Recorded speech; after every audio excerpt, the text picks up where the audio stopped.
नमस्कार दोस्तों, स्वागत है आप सभी का सुपर आईएएस पर। एक बड़ी ही शर्मनाक खबर सामने आ रही है दोस्तों। आईएनएस विक्रांत के लॉन्च के जस्ट पहले चाइनीज मीडिया के द्वारा एंटी इंडिया प्रोपेगेंडा को पुश किया जा रहा है। आप लोग यहां पे देख सकते हैं, चाइनीज न्यूज़पेपर की एक खबर है, इंडियाज डोमेस्टिक एयरक्राफ्ट कैरियर में सर्व विद सिकनेस। यानी कि सिंपल भाषा में बात करें तो चाइना की जो मीडिया है वो भारत के एयरक्राफ्ट कैरियर को बीमार बता रही है। इनफैक्ट इसकी कवरेज भारतीय मीडिया के द्वारा भी करी गई है। Ahead of INS Vikrant launch, PLA media pushes propaganda, calls it serving with sickness। तो बात करेंगे कि यहां पर चाइनीज मीडिया के द्वारा क्या क्या प्रॉब्लम्स INS विक्रांत में बताई जा रही हैं। ऑल्सो डिस्कस करेंगे कि क्यों वो वाले जो सारे के सारे दावे हैं वो एक्चुअली टोटली फॉल्स हैं। आइए शुरू करते हैं दोस्तों मेरे साथ। मेरा नाम है अनिरुद्ध। यदि आप लोग इस लेक्चर की PDF को डाउनलोड करना चाहते हैं तो यहां पर दिए गए टेलीग्राम चैनल के माध्यम से कर सकते हैं। ऑल राइट, तो आपको मालूम होगा कि कल यानी कि 2 सितंबर को INS विक्रांत की लॉन्चिंग होने वाली है एंड इसमें हमारी जो इसकी इनॉग्रेशन जो है वो PM नरेंद्र मोदी जी के द्वारा की जाने वाली है। इसके बारे में कुछ महत्वपूर्ण तथ्यों को जान लेते हैं। इसकी जब कमीशनिंग हो जाएगी, it will be India second aircraft carrier. India का जो पहला एयरक्राफ्ट कैरियर है दोस्तों, उसका नाम है INS विक्रमादित्य, जो कि हमने रशिया से लिया हुआ है। इसका जो मोटो है दैट इज जयम सम युद्धि स्प्रद, जो कि ऋग्वेद से लिया गया है। इसका अंग्रेजी में जो मतलब होता है that is we will triumph in battle. Also आपको बता दें कि आज से बहुत साल पहले जो इंडिया का पहला एयरक्राफ्ट कैरियर था उसका भी नाम INS विक्रांत था, जिसने कि 1971 के युद्ध में काफी बड़ी भूमिका भी निभाई थी। Now coming to this development, now यहां पे ये जो ऑथर हैं इस पर्टिकुलर आर्टिकल के, ऐसा कहा जा रहा है कि ये वाले जो ऑथर हैं ये चाइना की जो पीपल्स लिबरेशन आर्मी का प्रोपेगेंडा डिपार्टमेंट है उसके साथ संबंध रखते हैं, जो कि आप लोग यहां पे देख सकते हैं। और इस ऑथर ने यहां पर कहा है कि इंडियाज डोमेस्टिक एयरक्राफ्ट कैरियर में सर्व विद सिकनेस। नाउ इन्होंने यहां पे सबसे पहली चीज क्या कही, इन्होंने कहा कि इवन दो भारत को अपने आने वाले एयरक्राफ्ट कैरियर से बहुत सारी अपेक्षाएं हैं, लेकिन इन्होंने कहा कि इस एयरक्राफ्ट कैरियर में काफी सारी प्रॉब्लम्स हैं एंड दे ऑल्सो बिलीव कि इसको कंप्लीट कॉम्बैट कैपेबिलिटी डेवलप करने में काफी समय लग सकता है। और यहीं से कंक्लूड करते हुए इन्होंने कहा this means that during this period the Vikrant will be in service with defects. यानी कि ये जो यहां पर बीच का टाइम है जो कि एयरक्राफ्ट कैरियर को प्रॉपर होने बनने में लगेगा, इस पूरे के पूरे टाइम में ये एक बीमार एयरक्राफ्ट कैरियर की तरह काम करेगा। बल्कि इन्होंने अपने आर्टिकल में कुल मिला के INS विक्रांत के अंदर 4 कैपेबिलिटी डेफिसिट्स को मेंशन किया है, जिसके बारे में हम लोग बात करेंगे। ये वो वाले 4 दावे हैं जो कि ये मानते हैं कि INS विक्रांत में ये वाली कमियां हैं, but more importantly we will also discuss कि क्यों ये वाले जो किए गए क्लेम्स हैं ये कंप्लीटली यहाँ पे गलत हैं। तो सबसे पहले इन्होंने कहा है कि जो कैरियर का डिजाइन है वो यहाँ पे फ्लॉड है। इन्होंने बताया कि जो प्रीवियस सी ट्रायल्स हुई हैं INS विक्रांत की, आपको बता दें कि अभी तक INS विक्रांत की कुल मिला के टोटल 4 सी ट्रायल्स हो चुकी हैं। According to Chinese media they believe the aircraft carrier had obvious pitching under high speed sailing and the bow was up and down. यानी कि जब इसको तेजी से हम लोग सेल कर रहे थे उस केस में इसमें काफी ज्यादा वॉबल देखने को मिल रहा था और जो बो थी वो भी ऊपर नीचे हो रही थी।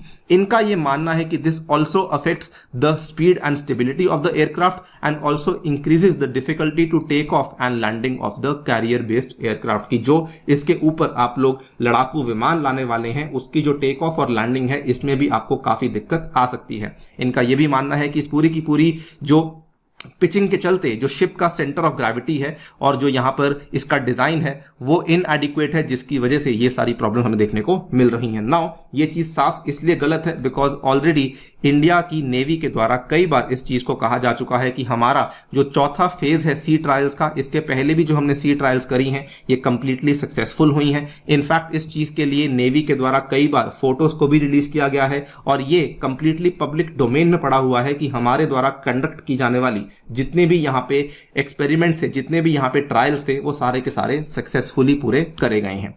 सेकंड, इनका ये मानना है जो कि कंप्लीटली गलत है कि इसमें आपने बहुत सारी की इक्विपमेंट्स को इंस्टॉल ही नहीं किया है।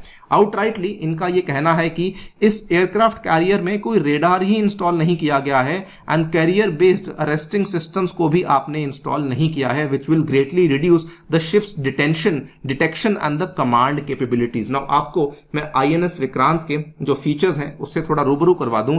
इंडिया की जो नई वॉरशिप है दोस्तों, it is fitted with the modern surveillance radar radar which provides target data to the gunnery weapon system of the ship, यानी कि इसके अंदर प्रॉपर जो है आने वाले जो सबसे latest state of the art radars हैं उनको इंक्लूड किया गया है। बल्कि इतना ही नहीं, ये वाला जो हमारा एयरक्राफ्ट कैरियर है इसमें एंटी सबमरीन वॉरफेयर कैपेबिलिटीज को भी दिया गया है and it is also equipped to fight under nuclear, biological and chemical warfare conditions, यानी कि जिस भी तरह की प्रॉब्लम्स यहां पे हम आज के टाइम में देख रहे हैं उन सभी प्रॉब्लम्स को के साथ जूझने में ये वाला जो एयरक्राफ्ट कैरियर है ये एकदम यहां पे सक्षम माना जा रहा है।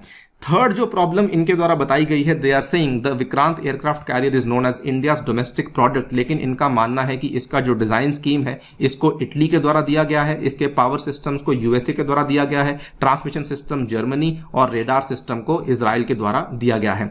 नाउ इसमें पॉइंट नंबर 4 से हम लोग सहमत हैं कि जी हाँ, जो इसमें रेडार सिस्टम है वो इजराइल के द्वारा दिया गया है, लेकिन अगर हम लोग पॉइंट नंबर 1 और 2 की बात करें तो पहली बात तो इसका जो बेसिक डिजाइन है ये इंडियन नेवी के डायरेक्टरेट के द्वारा किया गया था ऑफ नेवल डिजाइन, और उसके बाद इसका जो डिटेल्ड डिजाइन है it was given and completed by the design team of CSL, यानी कि कोचीन शिपयार्ड लिमिटेड के द्वारा इसका डिजाइन कंप्लीटली प्रोवाइड किया गया था। यानी कि इसका कंप्लीट जो डिजाइन है वो स्वदेश निर्मित है, वो इटली से नहीं लिया गया है। ये एक कंप्लीट फॉल्स क्लेम है जो कि यहां पे किया जा रहा है। सेकेंडली बात करें इंजन्स की, तो जी हां, इंजन्स जो है पावर सिस्टम जो है वो हमने यूएसए से लिया है, लेकिन इंडिया मेड श्योर कि वो वाले जो इंजन्स हैं उनका जो उत्पादन है, उनका जो मैन्युफैक्चरिंग है ये मेक इन इंडिया की स्कीम के तहत हो रहा है। आपके सामने ये वाली खबर पेश कर रहा हूं नवंबर 22, 2021 की। Triveni engineering inks pact with GEAE tech to manufacture the gas turbine base. आप लोग यहां पे देखेंगे आईएनएस विक्रांत में दोस्तों LM-2500 इंजन का इस्तेमाल किया गया है। This is the chosen propulsion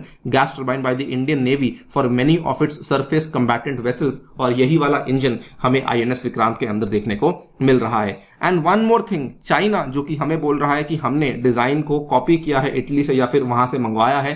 दोस्तों जो चाइना के 2 एयरक्राफ्ट कैरियर्स जो कि फंक्शन कर रहे हैं, जिसमें नंबर 1 पे आता है लायनिंग, इसका डिजाइन चाइना के द्वारा खुद नहीं बनाया गया था। चाइना ने इसको खरीदा था फ्रॉम यूक्रेनियन एसएसआर, यानी कि जिस टाइम पे यूक्रेन सोवियत यूनियन का हिस्सा था उस टाइम पे यूक्रेन एक एयरक्राफ्ट कैरियर को ऑपरेट करता था, वो वाला एयरक्राफ्ट कैरियर चाइना के द्वारा खरीदा गया था। और जो चाइना का दूसरा एयरक्राफ्ट कैरियर है शैंडोंग, इसमें चाइना ने बिल्कुल भी मेहनत नहीं करी थी। उन्होंने एग्जैक्ट जो सेम डिजाइन लाइनिंग का था उसी डिजाइन को कॉपी करते हुए शैंडोंग में डाल दिया था, यानी कि उसमें कुछ भी बड़े बदलाव नहीं लाए गए थे। सो एटलीस्ट चाइना को तो ये नहीं कहना चाहिए कि जो डिजाइन है वो इटली से लिया गया है, जबकि उनके खुद के जो डिजाइन हैं वो बिल्कुल भी डोमेस्टिकली मैन्युफैक्चर्ड नहीं है। इनफैक्ट उन्होंने यूक्रेन से लिया और दूसरे में उन्होंने उसी डिजाइन को कॉपी कर दिया।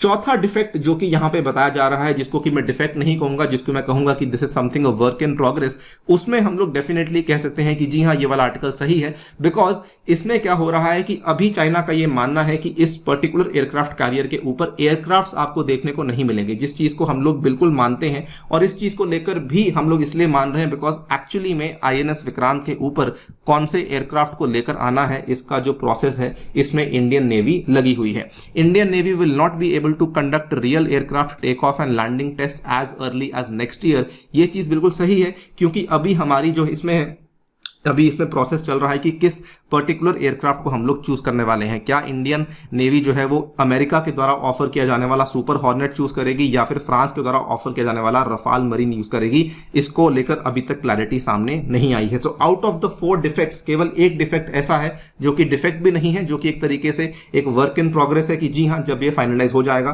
तो इसको लेकर भी हम लोग यहाँ पे कह पाएंगे कि हाँ, हमारे पास जो है एयरक्राफ्ट कैरियर के ऊपर ऑपरेट करने वाले एयरक्राफ्ट भी मिल चुके हैं। लेकिन एक चीज बड़ी शर्मनाक है कि बिफोर द लॉन्चिंग यहाँ पे चाइनीज नेवी जो है वो एंटी इंडिया प्रोपेगेंडा को पुश कर रही है। आप लोग क्या सोचते हैं डेवलपमेंट के बारे में, डेफिनेटली बताइए कमेंट सेक्शन में। फिलहाल के लिए वीडियो में इतना ही। जाने से पहले आपको बताना चाहूंगा दोस्तों, यदि आप लोग अपनी यूपीएससी तैयारी को घर बैठ के करना चाहते हैं इंडिया के बेस्ट इंस्टीट्यूट्स के माध्यम से, तो टेक्स्ट बुक आपके लिए लेकर आया है सुपर कोचिंग, जिसमें कि एक सिंगल सब्सक्रिप्शन के माध्यम से आपको मिलेंगे स्टडी नोट्स, डाउट रेजोल्यूशन और मॉक टेस्ट भी उपलब्ध करवाए जा रहे हैं। इसमें आपको हमारे द्वारा लेक्चर्स भी अवेलेबल करवाए जाएंगे, और साथ ही में इसमें अगर आपको डिस्काउंट्स चाहिए तो you can use my referral code A2SIR, जिसमें कि आपको 20% का डिस्काउंट मिलेगा। इफेक्टिव कॉस्ट आपको पड़ेगी 24,000 per annum. Thank you so much for listening. Stay tuned and stay safe.